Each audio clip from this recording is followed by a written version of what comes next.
ಪ್ರಕಾಶ್ ಹೇಳ್ತಾ ಇದ್ರು, ಎಲ್ಲ ಜಾತಿ ಜನಾಂಗದ ಜನತೆ ಈ ಕಾರ್ಯಕ್ರಮದಲ್ಲಿ ಸೇರಿರುವಂಥದ್ದು. ಭಾರತ ದೇಶ ಅನ್ನೋದು, ಕರ್ನಾಟಕ ರಾಜ್ಯ ಅನ್ನೋದು ಸರ್ವ ಜನಾಂಗದ ಶಾಂತಿಯ ತೋಟ. ಕುವೆಂಪುರವರು ಹೇಳಿದ ಮಾತು ಸುಮಾರು 10ನೇ ಶತಮಾನದಲ್ಲಿ ಬಸವಣ್ಣವರು ಹೇಳಿದ್ರು, ನಾವೆಲ್ಲರೂ ಒಂದೇ,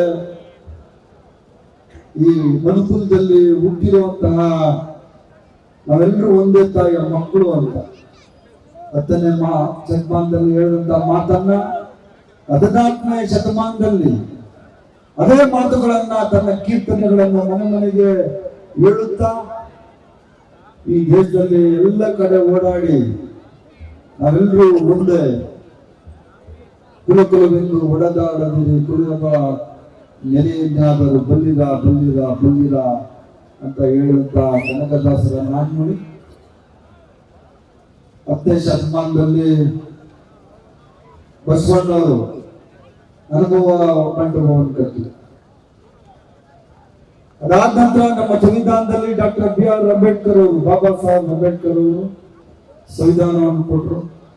ಈ ದೇಶದಲ್ಲಿ ಉಳಿದಂತಹ ಪ್ರತಿಯೊಬ್ಬ ಪ್ರಜೆ ಒಂದೇ ಅಂತ ಹೇಳೋದೇ ಅವ್ರ ಉದ್ದೇಶ ಆಗಿದೆ. ಈ ದೇಶದಲ್ಲಿ ನಾವೆಲ್ಲ ಯಾರು ಹುಟ್ಟಿದ್ದೀರಿ, ನಾವು ಬೇರೆ ಅಲ್ಲ, ಎಲ್ಲ ಜಾತಿ ಜನಾಂಗ, ಹಿಂದೂ ಮುಸ್ಲಿಂ ಕ್ರಿಶ್ಚಿಯನ್ ಯಾರೇ ಆಗ್ಲಿ ನಾವೆಲ್ಲರೂ ಒಂದೇ ಹೇಳೋದೇ ನಮ್ಮ ಸಂವಿಧಾನದ ಮೂಲ ಉದ್ದೇಶ. ರವಿ ಎಂಟರ್ಪ್ರೈಸಸ್ ನಲ್ಲಿ ನಿಮಗೆ ಬೇಕಾದ ಎಲೆಕ್ಟ್ರಾನಿಕ್ಸ್ ನ 20ಕ್ಕೂ ಹೆಚ್ಚು ಬ್ರಾಂಡ್ ಕಂಪನಿಗಳ TV, fridge, washing machine, home theatre, sofa set, dining table, mattress, beds, ಎಲ್ಲಾ ರೀತಿಯ ಫರ್ನಿಚರ್ಗಳು ಕಡಿಮೆ ಬೆಲೆಗೆ ದೊರೆಯುತ್ತದೆ. ಹಿಂದೆ ಭೇಟಿ ನೀಡಿ ಕೋಲಾರದ ಸಂಗೊಂಡಳ್ಳಿ ಬಳಿ ಇರುವ ರವಿ ಎಂಟರ್ಪ್ರೈಸಸ್ ಮತ್ತು ಬ್ರಾಹ್ಮಣರ ಬೀದಿ, ದೊಡ್ಡಪೇಟೆ, ಕೋಲಾರ. ಬಸವಣ್ಣವರು ಏನ್ ಹೇಳಿದ್ರು, ಕನಕದಾಸರು ಏನ್ ಹೇಳಿದ್ರು, ಅದನ್ನೇ ಅಂಬೇಡ್ಕರ್ ಅವರು ತನ್ನ ಸಂವಿಧಾನದಲ್ಲಿ, ಆ ಸಂವಿಧಾನದ ಪ್ರಕಾರನೇ ಇವತ್ತು ನಮ್ಮ ನೆಚ್ಚಿನ ಮುಖ್ಯಮಂತ್ರಿಗಳಾದ ಸಿದ್ದರಾಮಯ್ಯನವರು ಕರ್ನಾಟಕ ರಾಜ್ಯದ ಮುಖ್ಯಮಂತ್ರಿಯಾಗಿ ಅವರು ಸಂವಿಧಾನವನ್ನು ಚಾಚು ತಪ್ಪದೆ ತನ್ನ ಆಡಳಿತದಲ್ಲಿ ಅಳವಡಿಸಿಕೊಂಡಿರುವಂತಹ ಈ ದೇಶ ಕಂಡಂತ ಅತ್ಯಂತ ಪ್ರಾಮಾಣಿಕ ಮುಖ್ಯಮಂತ್ರಿ ಯಾರಾದ್ರೂ ಇದ್ರೆ ಅದು ಸಿದ್ದರಾಮಯ್ಯನವರು ಅಂತ ಹೇಳಲಿಕ್ಕೆ ನನಗೆ ಬಹಳಷ್ಟು ಹೆಮ್ಮೆ. ಈ ರಾಜ್ಯದ ಜನತೆಗೆ 5 ಮಹಾ ಯೋಜನೆಗಳನ್ನು ಕೊಡುವಂತ ಈ ಶ್ರೇಷ್ಠವಾದ ಕೆಲಸಗಳಿಗೆ ಮುಂದಡಿಯನ್ನು ಇಟ್ಟಂತ ಪಕ್ಷ ಕಾಂಗ್ರೆಸ್ ಪಕ್ಷ. ಇದರ ಮುಖ್ಯಮಂತ್ರಿ ಸಿದ್ದರಾಮಯ್ಯ. ಈ 5 ಯೋಜನೆಗಳು ಇದೆಯಲ್ಲ, ಒಂದು ವರ್ಷಕ್ಕೆ 60,000 ಕೋಟಿ ರೂಪಾಯಿಗಳು ಖರ್ಚಾಗ್ತದೆ.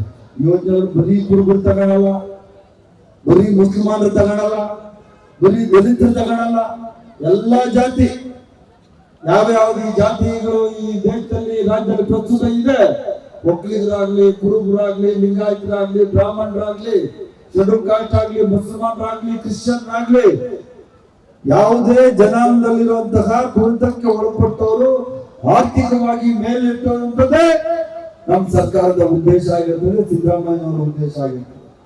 ಸಿದ್ದರಾಮಯ್ಯನ ಹೇಳಲಿ ನಾವೆಲ್ಲ ಬೆಳೆದಂತವರು. ನಾನಿವತ್ತು ಇಲ್ಲಿ ಶಾಸಕನಾಗಿ ಆಗಿರ್ಬೇಕಾದ್ರೆ, ಮಂತ್ರಿ ಆಗಿರ್ಬೇಕಾದ್ರೆ ಮಾನ್ಯ ಸಿದ್ದರಾಮಯ್ಯನವರು ಕೊಟ್ಟಂತ ಆಶೀರ್ವಾದ. ಕೊತ್ತೂರು ಮಂಜುನಾಥ್ ಇಲ್ಲಿ MLA ಆಗಿ ನಿಮ್ಮನ್ನು ರೆಪ್ರೆಸೆಂಟ್ ಮಾಡ್ತಾ ಇರ್ಬೇಕಾದ್ರೆ, ನಿಮ್ಮೆಲ್ಲರನ್ನು ಪ್ರತಿನಿಧಿಸಬೇಕಾದ್ರೆ ಸಿದ್ದರಾಮಯ್ಯನವರು ಕೊಟ್ಟಂತ ಆಶೀರ್ವಾದ. ಹೊಸೂರು ಪ್ರಕಾಶ್ ಫಸ್ಟ್ ಈ ರಾಜ್ಯದಲ್ಲಿ ಕೋಲಾರದಲ್ಲಿ MLA ಆಗಬೇಕು ಅಂದ್ರೆ ಸಿದ್ದರಾಮಯ್ಯನವರೇ ಕಾರಣ.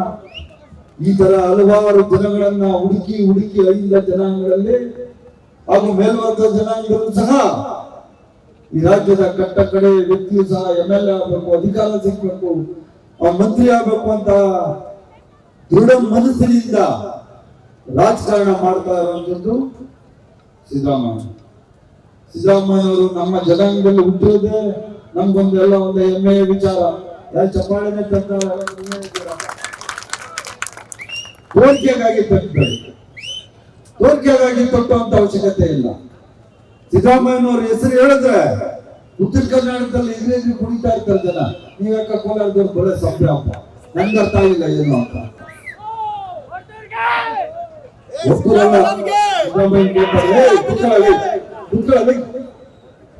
ತರಲೆಗಳೆಲ್ಲ ಮಾಡಬಾರ್ದು, ತರಲೆ ಮಾಡಬಾರ್ದು. ಸಿದ್ದರಾಮಯ್ಯನೂ ನಮ್ ಲೀಡ್ರು, ಹೊತ್ತೂರು ಪ್ರಕಾಶ್ ನಮ್ ಲೀಡ್ರು, ತನ್ನಿಕ್ಕೆ ಹೋಗ್ಬೇಡ. ಸಿದ್ದರಾಮಯ್ಯ ಅಂತಾರೆ, ಒಬ್ಬರಿಗೆ ಅಂತಾರೆ. ರಾಜಕಾರಣ ಮಾಡಬಾರ್ದು, ರಾಜಕಾರಣ ಮಾಡಬಾರ್ದು. ಯಾವುದೇ ಜಾತಿ ಜನಾಂಗ ಆಗ್ಲಿ, ಕುರುಬರಾಗ್ಲಿ, ಒಕ್ಕಲಿಗರಾಗ್ಲಿ, ಲಿಂಗಾಯತರಾಗ್ಲಿ, SC ಆಗ್ಲಿ, ST ಆಗ್ಲಿ, ನಮ್ಗೆಲ್ರಿಗೂ ಅಭಿವೃದ್ಧಿಯ ನಾಯಕರು ಸಿದ್ದರಾಮಯ್ಯನವರು. ಈ ಮಾತಿನ ಬರೀ ಒಬ್ಬರಿಗೆ ಸಿದ್ದರಾಮಯ್ಯನವರು ಆಡಳಿತ ಕೊಟ್ಟಿಲ್ಲ. ಕಾಂಗ್ರೆಸ್ ಪಕ್ಷದಲ್ಲಿ 2ನೇ ಬಾರಿ ಮುಖ್ಯಮಂತ್ರಿ ಆಗಬೇಕು ಅಂದ್ರೆ ಸುಮ್ಮನೆ ಅಲ್ಲ. ಬಿಜೆಪಿ ಪಕ್ಷ ಅಲ್ಲ, ಕಾಂಗ್ರೆಸ್ ಪಕ್ಷ. ಅಲ್ಲೆಲ್ಲ ಅಜೆಂಟ್ ಮಾಡ್ಕೊಂಡು ಅಲ್ಲಿಂದ ಲಕೋಟೆಯಿಂದ ಈ ರಾಜ್ಯದಲ್ಲಿ ಸಿದ್ದರಾಮಯ್ಯನವರು ಮುಖ್ಯಮಂತ್ರಿ ಆಗಿಲ್ಲ. 136 ಜನ ಶಾಸಕರ ಬೆಂಬಲದೊಂದಿಗೆ, ಹೈಕಮಾಂಡ್ ಆಶೀರ್ವಾದದೊಂದಿಗೆ ಮುಖ್ಯಮಂತ್ರಿ ಆದವರು ಈ ರಾಜ್ಯದ ಮುಖ್ಯಮಂತ್ರಿ ಆದ ಸಿದ್ದರಾಮಯ್ಯನವರೇ ನಾವು ಶಕ್ತಿಯಾಗಿ ಇಟ್ಕೋಬೇಕ್ರಿ. ಮುಂದಿನ ದಿವಸದಲ್ಲಿ ನಾನೇ ಆಗ್ಲಿ, ಪ್ರಕಾಶ ಆಗ್ಲಿ, ಮಂಜುನೇ ಆಗ್ಲಿ, ನಮ್ಮ ಅನಿಲೇ ಆಗ್ಲಿ, ನಾವೆಲ್ಲರೂ ಸಿದ್ದರಾಮಯ್ಯನವರು ಗಡಿಯಲ್ಲಿ ಬರುವುದಪ್ಪ. ನಾವು ಹತ್ತಿದ ದೋಣಿಯನ್ನ ಮರಿಬಾರ್ದು, ಹತ್ತಿದ ಮೆಟ್ಲನ್ನು ಮರಿಬಾರ್ದು, ಅವಾಗೇನೆ ಒಳ್ಳೇದ. ಆದ್ರಿಂದ ಈ ಸಮಯದಲ್ಲಿ ನಾನು ರಾಜಕೀಯ ಬೆರೆಸಲಿಕ್ಕೆ ಹೋಗಲ್ಲ. ಎಲ್ರಿಗೂ ಒಳ್ಳೇದಾಗಿ ಅಂತ ರಾಜಕಾರಣ ಮಾಡ್ತಾ ಇರೋರು ಸಿದ್ದರಾಮಯ್ಯನವರು.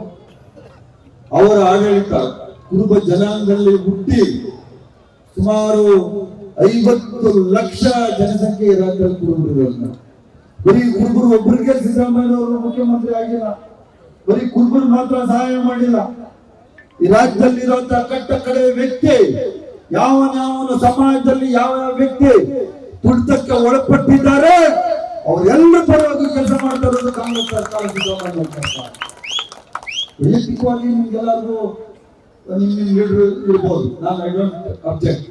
ಈಗ ಕೆಲವರು ಮಲೇಶ್ ಬಾಬು ಇಷ್ಟ ಇರ್ಬೋದು, ನಂದೇನ್ ತಕರಾರಿಲ್ಲ. ಕೆಲವರಿಗೆ ವರ್ತೂರ್ ಪ್ರಕಾಶ್ ಇಷ್ಟ ಇರ್ಬೋದು, ನಂದೇನ್ ತಕರಾರಿಲ್ಲ. ಕೆಲವರಿಗೆ ನಮ್ಮ ಕೊತ್ತೂರು ಮಂಜು ಇಷ್ಟ ಇರ್ಬೋದು, ನಂದೇನ್ ತಕರಾರಿಲ್ಲ. ಆದ್ರೆ ನಮ್ಗೆಲ್ರಿಗೂ ಒಂದು ನೀತಿ ಪಾಠವನ್ನು ಹೇಳಿ ರಾಜಕಾರಣಿ ಆದ್ರು ಯಾವ ತರ ಇರಬೇಕು ಅಂತ ದಾರಿ ತೋರಿಸ್ಕೊಟ್ಟಂತ ಮುಖ್ಯಮಂತ್ರಿ ಸಿದ್ದರಾಮಯ್ಯ. ಸುಮ್ಮನೆ ಅಲ್ಲ, ಈ ರಾಜ್ಯದಲ್ಲಿ 16 ಬಜೆಟ್ಗಳನ್ನ ಮಂಡಿಸಿ ಹಲವಾರು ವರ್ಷಗಳ ಕಾಲ 83ರಿಂದ ಮಂತ್ರಿಯಾಗಿ 16 ಬಜೆಟ್ ಮಂಡಿಸಿ 2 ಸರಿ ಉಪಮುಖ್ಯಮಂತ್ರಿಯಾಗಿ 2 ಸರಿ ಮುಖ್ಯಮಂತ್ರಿಯಾಗಿ ಅತಿ ಹೆಚ್ಚು ಈ ರಾಜ್ಯದಲ್ಲಿ ಯಾರಾದ್ರೂ ಮುಖ್ಯಮಂತ್ರಿ ಆಗಿದ್ರೆ ಅದು ದೇವರಾಜ ಅರಸರನ್ನು ಮೀರಿ ದೇವರಾಜ ಅರಸರ ತತ್ವಗಳಲ್ಲಿ ನಂಬಿಕೆಯನ್ನು ಇಟ್ಕೊಂಡು ಇವತ್ತು ರಾಜಕಾರಣ ಮಾಡ್ತಾ ಇರುವಂತಹ ಸಿದ್ದರಾಮಯ್ಯನವರಿಗೆ ನಾವು ಕಾಂಗ್ರೆಸ್ ಪಕ್ಷ ಯಾವತ್ತೂ ನಾವು ಅಭಾರಿಯಾಗಿರ್ತೀವಿ. ಯಾಕಂದ್ರೆ ಸಿದ್ದರಾಮಯ್ಯನವ್ರ ಹತ್ರ ದುಡ್ಡಿರ್ಲಿಲ್ಲ. ದುಡ್ಡು ತಗೊಂಡು ಇನ್ನೊಂದು ತಗೊಂಡು ಮುಖ್ಯಮಂತ್ರಿ ತನ್ನಾಗಿ ಮಾಡುವಂತ ಪಕ್ಷ ನಮ್ಮ ಪಕ್ಷ ಅಲ್ಲ. ಯಾರು ನಿಜವಾಗಿ ಸಮಾಜದ ಬಗ್ಗೆ ಕಳಕಳಿ ಇರ್ತದೆ, ಯಾರು ರಾಜ್ಯದ ಪರವಾಗಿ ಕಳಕಳಿ ಇರ್ತದೆ, ಬಡವರ ಪರವಾಗಿ ಯಾರು ಮನಸ್ಸು ಮಿಡಿತದೆ ಅಂತವ್ರಿಗೆ ಅವಕಾಶ ಕೊಟ್ಟಂತ ಪಕ್ಷ ಕಾಂಗ್ರೆಸ್ ಪಕ್ಷ. ಅದರ ಫಲನೇ ಸಿದ್ದರಾಮಯ್ಯ ಮುಖ್ಯಮಂತ್ರಿ ಆಗಿರೋದು. 2 ಸತಿ ಎಲ್ಲಾದ್ರೂ ಉಂಟ ಬೇರೆ ಪಕ್ಷದಲ್ಲಿ ಆಗಕ್ಕೆ ಸಾಧ್ಯನಾ? ಯಾರಾದ್ರೂ ಕಾಣಿಸ್ತಾವ್ರ ಕಣ್ಣಲ್ಲಿ? ಸುಮ್ಮನೆ ಹೇಳ್ಬೋದು, ಓ ಸುರೇಶ್ ಅಣ್ಣ ಕೊಡ್ತಾರೆ. ಯಾರು ಸಿದ್ದರಾಮಯ್ಯನವರ 20% ನಾನು ಮಂತ್ರಿಯಾಗಿ ಹೇಳ್ತೇನೆ. ಮತ್ತೆ ನಮ್ಮ ಸಹೋದರ ವರ್ತೂರ್ ಪ್ರಕಾಶ್ ಹೇಳ್ತಾ ಇದ್ರು, ಸಿದ್ದರಾಮಯ್ಯನವ್ರು ಮುಟ್ಟಿದ್ರೆ ನಾವು 25 ಲಕ್ಷ ಜನ ನಾವು ಹೋಗ್ತೀವಿ ಅಂತ. ಅಂತ ಸಂದರ್ಭ ಬರಲ್ಲ ವರ್ತೂರ್ ಪ್ರಕಾಶ್ ಅವರ ಈ ಸಂದರ್ಭದಲ್ಲಿ ಹೇಳಕ್ಕೆ ಬರಲ್ಲ. ಕರ್ನಾಟಕ ರಾಜ್ಯದ ಮುಖ್ಯಮಂತ್ರಿಯಾಗಿ ಸಿದ್ದರಾಮಯ್ಯನವರಿದ್ದಾರೆ. ನಮ್ಮ ರಾಜ್ಯದ KPCC ಅಧ್ಯಕ್ಷ ಉಪಮುಖ್ಯಮಂತ್ರಿಗಳಾದ DK ಶಿವಕುಮಾರ್ ಅವರು ಇರ್ತಾರೆ. ನಮ್ಮ ಹೈಕಮಾಂಡ್ ಇದೆ. ನಮ್ಗೆ ಖರ್ಗೆ ಸಾಹೇಬ್ ಇದ್ದಾರೆ, ರಾಹುಲ್ ಗಾಂಧಿ ಸಾಹೇಬ್ ಇದ್ದಾರೆ, ಸುರ್ಜೇವಾಲ ಅವರು ಇದ್ದಾರೆ, ವೇಣುಗೋಪಾಲ್ ಅವರು ಇದ್ದಾರೆ. ಸಿದ್ದರಾಮಯ್ಯನವರು DK ಶಿವಕುಮಾರ್ ಅಣ್ತಮ್ಮಗಳ ತರ ಇದ್ದಾರೆ. ಅವರಲ್ಲಿ ಏನು ಹುಡುಕಿಲ್ಲ. ಯಾರು ಮುಖ್ಯಮಂತ್ರಿ ಆಗ್ಬೇಕು, ಯಾವಾಗ ಮುಖ್ಯಮಂತ್ರಿ ಆಗ್ಬೇಕು, ಯಾವ ಟೈಮಿಗೆ ಆಗ್ಬೇಕು ಅನ್ನೋದು ಹೈಕಮಾಂಡ್ ನಿರ್ಧಾರ ಮಾಡ್ತಾರೆ. ನಮ್ಮ ಶಾಸಕರು ನಾವು ತೀರ್ಮಾನ ಮಾಡ್ತೀವಿ. ಸಮಾಜದ ಸೃಷ್ಟಿ, ಎಲ್ರಿಗೂ ಸಮಬಾಳು ಸಮಪಾಲು ಕೊಡಬೇಕು ಅನ್ನೋದೇ ಕಾಂಗ್ರೆಸ್ ಪಕ್ಷದ ಉದ್ದೇಶ ಅಂತ ನಾನು ಈ ಸಂದರ್ಭದಲ್ಲಿ ಹೇಳಿ, ಈ ರಾಜ್ಯದ ಹೆಮ್ಮೆಯ ಮುಖ್ಯಮಂತ್ರಿಗಳಾದ ಸಿದ್ದರಾಮಯ್ಯನವರ ಸಂಪುಟದಲ್ಲಿ ನಾನು ಸಹ ಕುರುಬ ಸಮಾಜದ ಒಬ್ಬ ವ್ಯಕ್ತಿಯಾಗಿ ನಾನು ಸಹ ಮಂತ್ರಿಯಾಗಿರೋದು ಬಹಳ ಸಂತೋಷವಾದ ವಿಚಾರ. ಕೋಲಾರ ಜಿಲ್ಲೆಯ ಸಮಗ್ರ ಅಭಿವೃದ್ಧಿಗೆ MLA ಅವರು ಮಂಜುನಾಥ್ ಬಹಳ ಕೆಲಸ ಮಾಡ್ತಾರೆ. ಅವ್ರ ಜೊತೆಗೆ ಅನಿಲ್ ಕುಮಾರ್ ಇದ್ದಾರೆ. ಅವರ ಸಹಕಾರವನ್ನು ತಗೊಂಡು ಸಿದ್ದರಾಮಯ್ಯನವರು ಮಂಜು ಎಷ್ಟು ಕೊಟ್ಟಿರೋದು ಈ ವರ್ಷ? ಮಂಜುನಾಥ್ ಅವರ MLA ಎಷ್ಟು ದೊಡ್ಡ ದುಡ್ಡು ಕೊಟ್ಟಿರೋದು 2.5 ವರ್ಷದಲ್ಲಿ? ಕೋಲಾರಕ್ಕೆ ಎಷ್ಟು, ನಿಮ್ ತಾಲೂಕು ಎಷ್ಟಪ್ಪ ಕೊಟ್ಟಿರೋದು? 1240 ಕೋಟಿ ರೂಪಾಯಿಗಳನ್ನ ಈ 2.5 ವರ್ಷದಲ್ಲಿ ನಾನು ಉಸ್ತುವಾರಿ ಸಚಿವರಾಗಿ ಪ್ರತಿಯೊಂದು ನೋಡಿ. ಅಲ್ಲಿ ಪಾಪ ಅಲ್ಲಿ ನಮ್ಮ ಮುಸ್ಲಿಂ ಪಾಪ ನಮ್ಮ ಹಿರಿಯರು ಕೂತವ್ರೆ.